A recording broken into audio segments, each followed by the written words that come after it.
And now that non-Italian ingredient, miso paste. Oh, can't believe it. I can't believe it. How can you do that? Oh, this one has dried egg and seaweed and bonito flakes.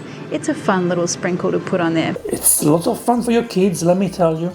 But I just feel sorry for the carbonara. What is next? Is she going to pair the carbonara with sake? Hi and welcome to Vincenzo's Plate, the place where we react to funny, good and bad videos.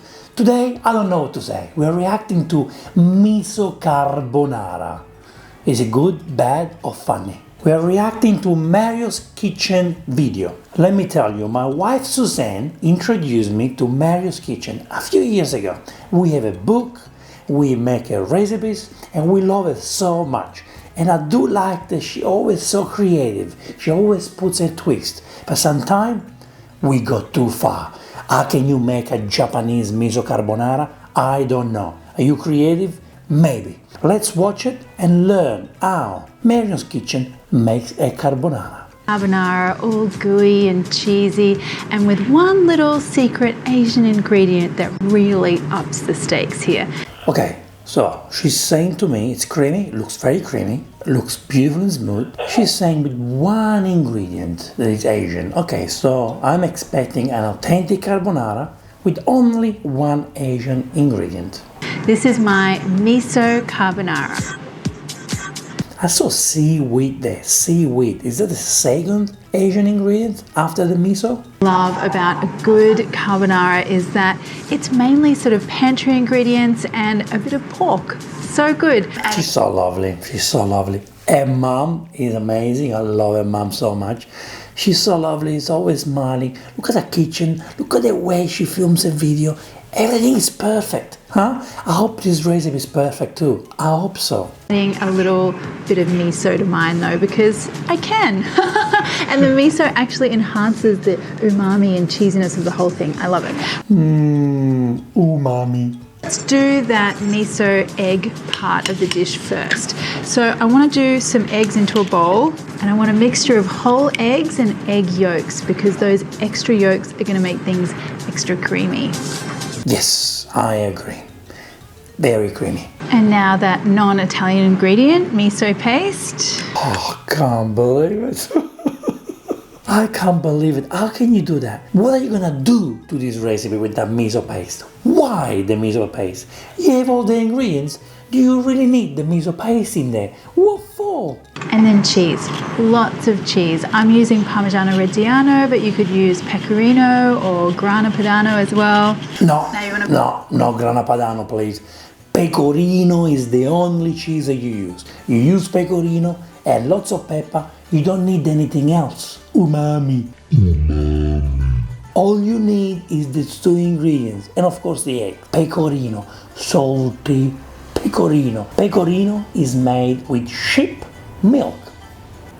Mix all of that together. I find a bit of a mashing action to start to break up that miso is good, and then whisk it all together. Now you want a really good dash of freshly ground black pepper here. Beautiful. I'm glad she's using the pepper. And that's it for the sauce, guys. No cream. We're going to stick with the Italians on this one. Now the other element of carbonara, which is a non-negotiable for me, is the cured pork part. So I have a really heavy double smoked bacon here, and I've cut it into really... Double smoked? No! Use cured meat. Look, Marion lives in Bangkok, okay? I'm not sure about Bangkok. If you can find guanciale, maybe it's difficult. Can you find pancetta? I hope so. Bacon?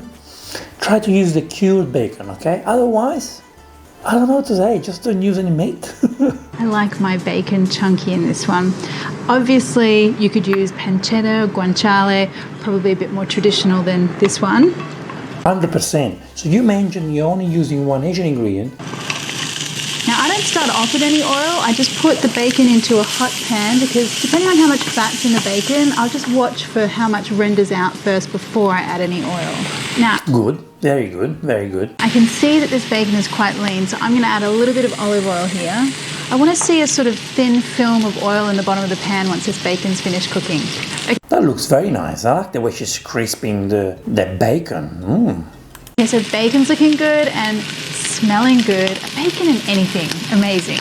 I find it interesting she's wearing a beautiful denim jacket in the kitchen. It looks like she's going out, but why is she wearing a denim jacket in the kitchen while she's making carbonara? I have no idea, but she's going somewhere for sure. So I'm just going to take that off the heat. Oh wow, look how crispy she made it. I've had some water on the boil here, and to that I'm going to add 2 really big handfuls of salt here. Yeah, wow, very salty. Let me tell you one thing, I made this mistake before. The reason why I don't use much salt in the water, only for carbonara, is because the pecorino, which you're not using, is salty, okay? The guanciale, which you're not using, it's salty, okay? So you use less salt in the water. But this time, you're using Parmigiano, you're using bacon, which is not salty, so I guess, yes, you need to put more salt in the water. So she's doing the right thing. Beautifully seasoned pasta is one of the little secrets to making really joyful pasta dishes at home. 100%. Oh, I like the way she speaks. She's such a foodie. And in goes the spaghetti. So I like to do 100. Spaghetti is a bit orange, I have to say. I mean, I don't know where she buys the pasta from, but change the supplier. All right, so I'm going to test if this pasta is cooked. This way Don't throw it on the wall, please. is to taste it. Yeah, she tasted. Yay. For me, that's just perfect. I like it just slightly past al dente, not too firm. Okay, that's a choice. Nothing wrong with that. It's a personal choice, as long as it's not overcooked. If you make it overcooked, ugh. So, but you can cook it to your liking. Still has a chewy texture, which is good. Very good. Now, I just want to grab some pasta water here. I'm not sure if I'll need it, but You do need it, my friend. You do need it. okay. Now the pasta goes straight from the pot into my pan. A little bit of that pasta water in there as well. See, you do need the pasta water. And while that pasta's still hot, I want to get our egg cheese miso mixture on there straight Okay, so you switch off the stove, and oh my god, look how creamy those eggs are. Look how creamy. away. And now it's all about the mixing and all about being very patient. That's insanely creamy, my friend. That's so creamy. I've just got this on the warm stove top. The stove top's not on, it's still warm from when we cooked the bacon. That's a good thing to do. I always say, you know, especially for beginners, leave it a little bit on, like very, very, very low, or in this case, you know, switched off, so it's still nice and warm. Because if you're not experienced with this, that little bit of heat helps you to combine the egg with the pasta. And I want to mix and mix until that liquid sauce turns into really thick, glossy, cheesy goodness. She's so passionate, Marion. Oh, Marion, she's so good. Her kids are very lucky. They eat amazing food every day. But why? Why are you wearing a denim jacket? Huh? When you make carbonara? Now I can see there's actually quite a lot of liquid here, so I'm not going to add any of that pasta water, but if you find yours is really thick, then add in some of that water.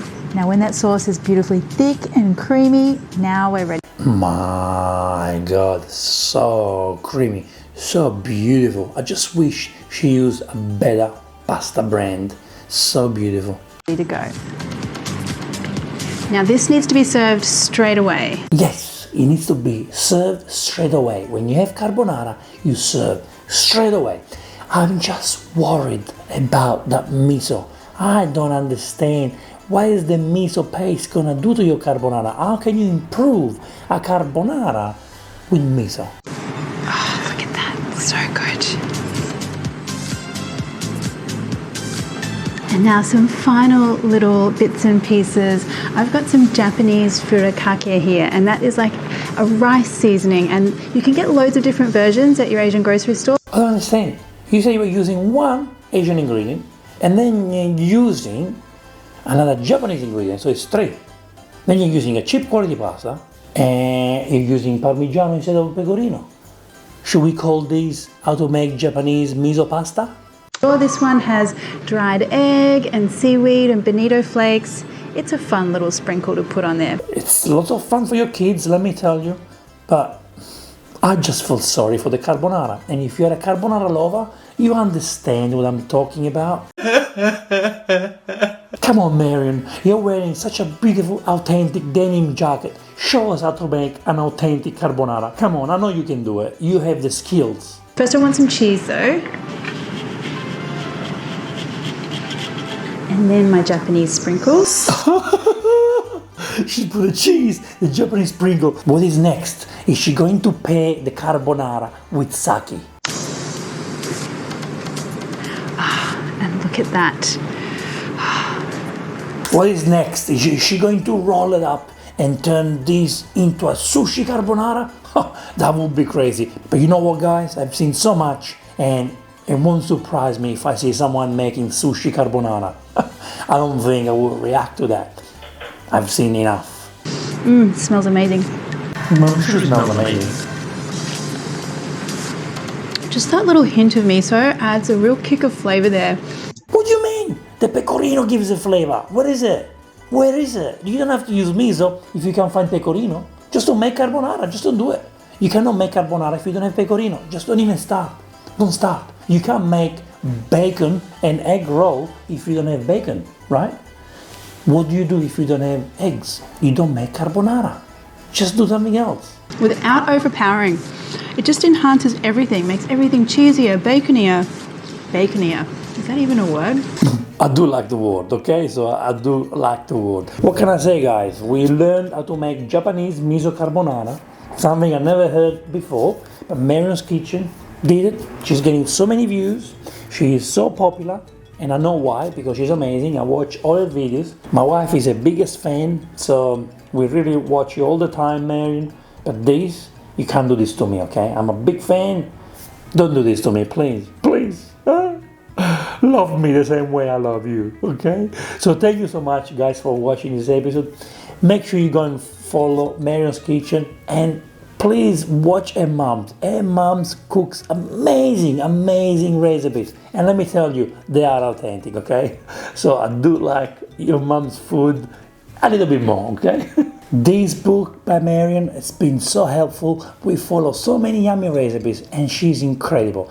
Just don't do this to me, okay? Just don't do this to my carbonara, please. What can I say? Thank you so much for watching this episode. We will see you in the next Vincenzo's Plate video recipe. E ora si mangia Vincenzo's Plate.